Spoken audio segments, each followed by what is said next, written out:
Greetings and welcome back, fellow math people. It's your boy Kamal once again, and today we're going to take a crack at the integral from 0 to pi by 2 of arctangent 2 sine x dx, which looks relatively harmless, almost cute in comparison to the other integrals we normally do here. And it looks like something that could be solved using integration by parts and maybe even some symmetry, and that should be enough. But it turns out it's not really that straightforward, which is good because that gives us an excuse to adopt some kind of exotic solution method, which is probably the reason why you've subscribed in the first place. And in case you haven't subscribed yet, or this is your first time visiting the channel, then yeah, I think I've given enough reason to subscribe. We do exotic integrals using cool techniques. Anyway, so what exactly should be our approach here? Well, we could generalize this thing by, instead of looking for 2 sine x, we say that this is the case of a parameter alpha, as in we define the integral function I of the parameter alpha as the integral from 0 to pi by 2 of arctangent alpha sine x dx. So the target integral I is in fact I of alpha at alpha equal to 2, and we do have some initial value information about the integral function. That is, if we plug in alpha equal to 0, then we have the integral of arctangent 0, which is 0, so the entire integral collapses to 0. Okay, cool.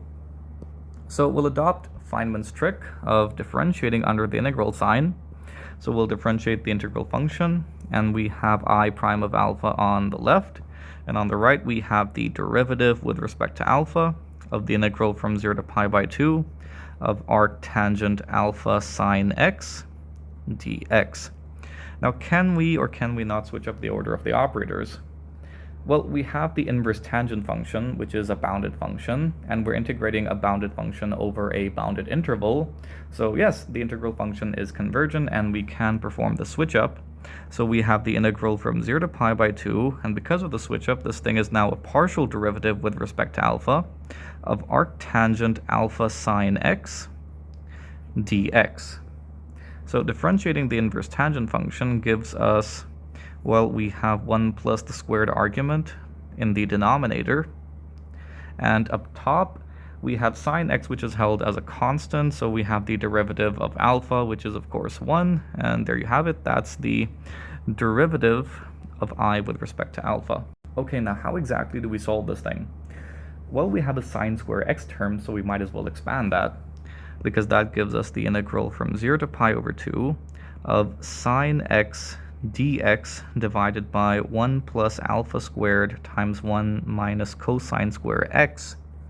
And that means we can write this as the integral from 0 to pi over 2 of sine x dx divided by 1 plus alpha squared minus alpha squared times cosine square x. And we might as well factor out the alpha squared term to get 1 over alpha squared times the integral from 0 to pi over 2 of sine x dx divided by 1 plus alpha squared by alpha squared, terribly sorry about that, minus cosine square x. And now a substitution seems pretty straightforward. We're going to let cosine x equal t, which implies that negative sine x dx equals dt. And of course, as x approaches 0, we have t approaching cosine 0, which is 1. And as x approaches pi over 2, t approaches cosine pi over 2, which is 0. So I prime of alpha becomes negative 1 over alpha squared, where the negative is because of the differential element, times the integral from 1 to 0, which looks quite weird. So we write this as the integral from 0 to 1, introducing an extra negative sign. Again, quite convenient. And we have dt up top, divided by 1 plus alpha squared divided by alpha squared minus t squared. And now this thing looks pretty easy to tackle. Oh, there's something from the cutscene where I messed something up. Anyway, so we have 1 plus alpha squared by alpha squared minus t squared. We can write this as root 1 plus alpha squared by alpha minus t times root 1 plus alpha squared by alpha plus t. So that means, thanks to our factorization of the integrand, the denominator of the integrand that is, we can invoke a partial fraction decomposition. So that means we have 1 over 1 plus alpha squared by alpha squared minus t squared equal to, let's see what we need. We need a root 1 plus alpha squared over alpha minus t, and we need a root 1 plus alpha squared over alpha plus t, and some 1s here would suffice. And of course, if you add these two up, the t's would cancel out, which is great, but then you would have twice this term here. So that means we need the reciprocal of that, which would be alpha divided by 2 times root 1 plus alpha squared, which does the job quite nicely.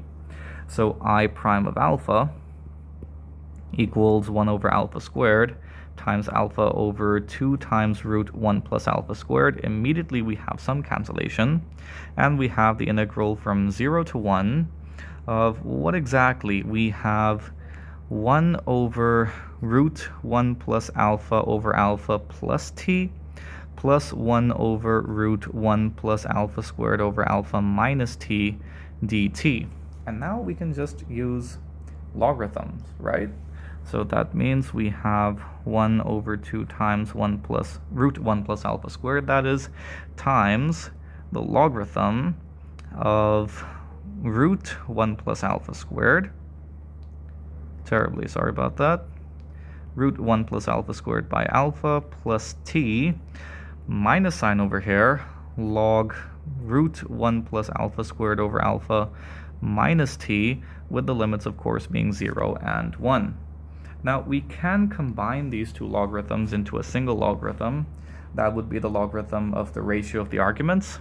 So we have 1 over 2 times root 1 plus alpha squared times the logarithm of root 1 plus alpha squared over alpha plus, as t approaches 1, we get 1s upstairs and downstairs with the rest of the stuff, that is. Why is this so difficult to draw? And here we go. And of course, as t approaches 0, we have log of something divided by the exact same thing, which is log 1, which is 0. So there you have it. That's the derivative of I with respect to alpha, now completely in terms of the alpha parameter. Now we'd like to integrate with respect to the alpha parameter to recover back the integral function. And yes, I know the integral on the right-hand side looks absolutely ridiculous, but it turns out it's quite doable. It's not really that bad.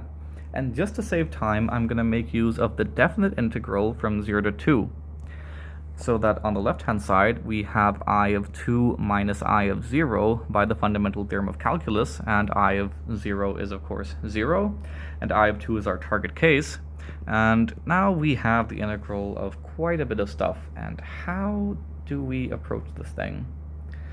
Well, we'll take this term over here and transform it into another variable. Rather, I'm going to take the reciprocal of this term. It works even with the term itself, but this is a bit nicer.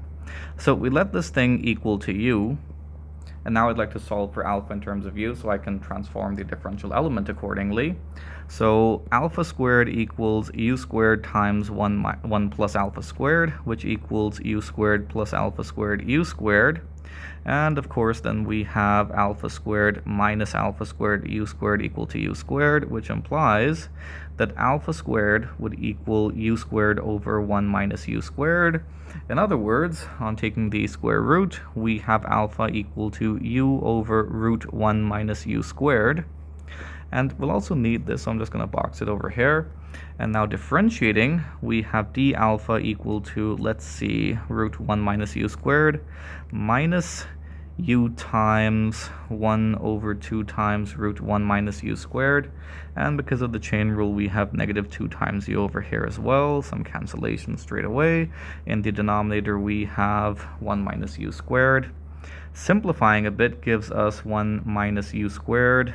The negatives are just canceling out quite nicely, plus u squared divided by 1 minus u squared times 1 minus u squared. There's more cancellation. Oh, great. And I forgot the du's. So d alpha equals du over root 1 minus, that was an algebraic horror show. Root 1, wait, it's just 1 minus u squared times root 1 minus u squared. Okay, cool. So now what? Well, I just take everything and plug it into our target integral, but I forgot about the limits of integration. Now, as alpha approaches 0, u will approach 0 as well, quite convenient. As alpha approaches 2, u approaches 2 over root 5. That was quite a bit of work, and it turns out I've missed something. Notice that in the midst of the cancellation of alpha terms, we still have a surviving alpha term. So we have 2 alpha over here and 2 alpha over here. And of course that means we have 2 alpha over here as well, which is actually quite convenient because we could expand by another alpha and say that we have alpha over here and alpha squared down there. And alpha over root 1 plus alpha squared is our u variable. So we have the integral from 0 to 2 over root 5 times what exactly? We have that whole thing being u, and then we have 1/2 outside, then we have 1 over alpha squared. But what was alpha squared? This thing over here. See, that's why I boxed it. So we have, oh, terribly sorry about that, u times 1 minus u squared over u squared, and some cancellation straight away. And we have log 1 over u plus 1 divided by 1 over u minus 1, which of course is simplified as 1 plus u over 1 minus u, and our differential element transformed into quite a bit. That was one hell of a glow up.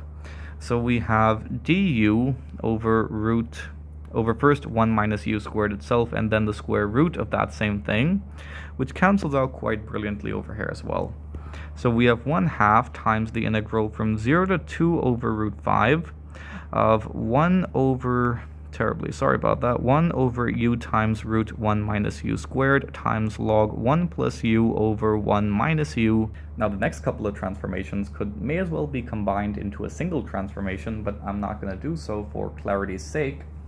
We're going to first let u here equal to sine theta, which implies that du equals cosine theta d theta, which is quite convenient because we have root 1 minus u squared, which should transform into cosine theta.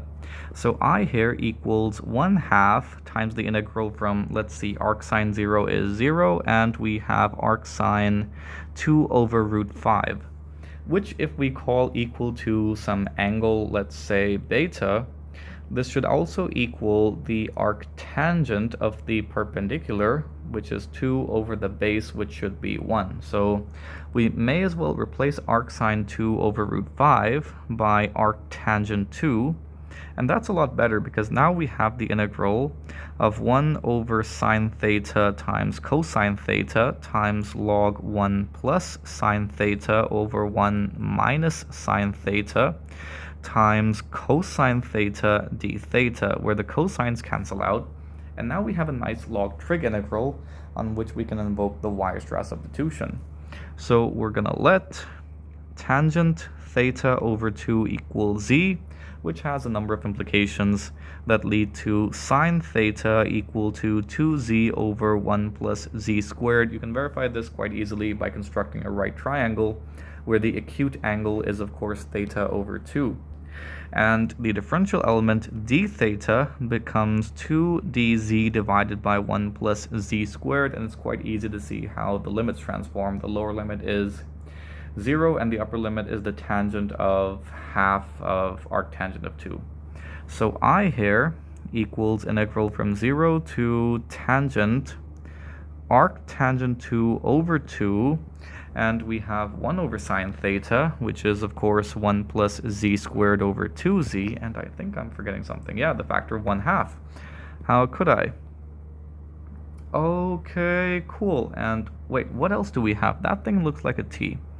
Much better. Then we have the log of quite a bit of stuff, but that's again very convenient because we have 1 plus 2z over 1 plus z squared, which could be simplified as 1 plus 2z plus z squared divided by 1 plus z squared, and in the denominator we have 1 minus sine theta, so we should have 1 minus 2z plus z squared, again divided by 1 plus z squared. Sorry, that seems quite rushed, but in the end we do get exactly this because of the cancellation of the 1 plus z squared terms, and we have the differential element, which is 2dz over 1 plus z squared. We do have some cancellation straight away. The 2's go away as well, and we're left with 1/2 the integral from 0 to tangent of arctangent, terribly sorry about that, arctangent 2 over 2 times 1 over z times the logarithm. In the numerator, note that we have 1 plus z squared, whereas the denominator is 1 minus z squared. So we have the log of the whole thing squared, and making use of the properties of the logarithm. This turns into a coefficient, which does cancel out quite nicely. And that means we have this thing which is rather easy to deal with. But first, let's work with the arctangent of 2 over 2. So if we let arctangent of 2 be called some angle theta, then that means 2 here equals tangent theta, and we're essentially asking the question of what exactly is the tangent of theta over 2 equal to in this case, which is pretty easy to answer because we have tangent theta equal to 2, which is 2 over 1. So in the right angle triangle, we have the perpendicular equal to 2 and the base equal to 1. So the hypotenuse should be equal to root 5. And I need the cosine of theta here, which is 1 over root 5. And the reason I need cosine is sine theta over 2 equals terribly sorry about that again. 1 minus cosine theta over 2, and cosine theta over 2 equals root 1 plus cosine theta, again, terribly sorry about that, 1 plus cosine theta over 2. So that means we're looking for tangent theta over 2, which sorts out to 1 minus cosine theta divided by 1 plus cosine theta, all in the square root. So simplifying this gives us 1 minus 1 over root 5 divided by 1 plus 1 over root 5. And we're going to expand using root 5 to get root 5 minus 1 over root 5 plus 1. And of course, root 5 plus 1 over 2 equals the golden ratio phi. And root 5, terribly sorry about that, minus 1 over 2 equals the reciprocal of the golden ratio. So all we need to do is expand using 1/2, leading to root phi over 1 over phi. No, wait, terribly sorry about that. It's 1 over phi divided by phi, and expanding using phi, we have root 1 over phi squared, which implies that the tangent of theta being arctangent over 2 equals 1 over phi, which I think is a pretty cool result in itself. And now back to the integral.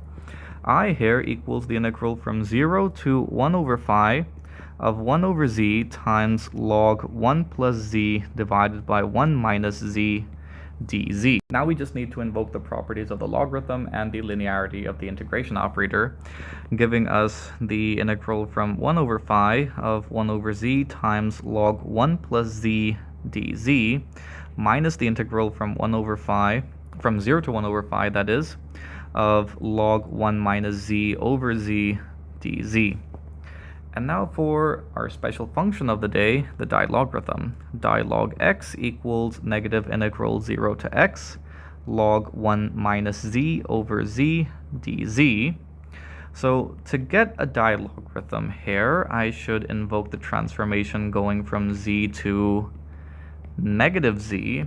So that means that I here equals the integral from, let's see, we should have integral from 0 to negative 1 over phi log 1 minus z now divided by negative z and negative dz, where the negatives cancel out quite nicely indeed. Okay, cool. And this integral does not need any more transformation. This is pretty cool in itself. And that means the first term here is the dilogarithm, rather the negative of the dilogarithm, of negative 1 over the golden ratio phi, plus the dilogarithm of 1 over phi. And I guess this could be simplified further using properties of the dilogarithm and the golden ratio, but I think that's enough for today. The video has already become quite long, And I did enjoy the solution development. It's been quite a while since we actually raw dogged an integral using not so quick techniques, but rather a lot of manual labor. So yeah, it felt good. I hope you enjoyed the video. I hope you learned something from the video. Be sure to like and subscribe. Thank you. See you next time.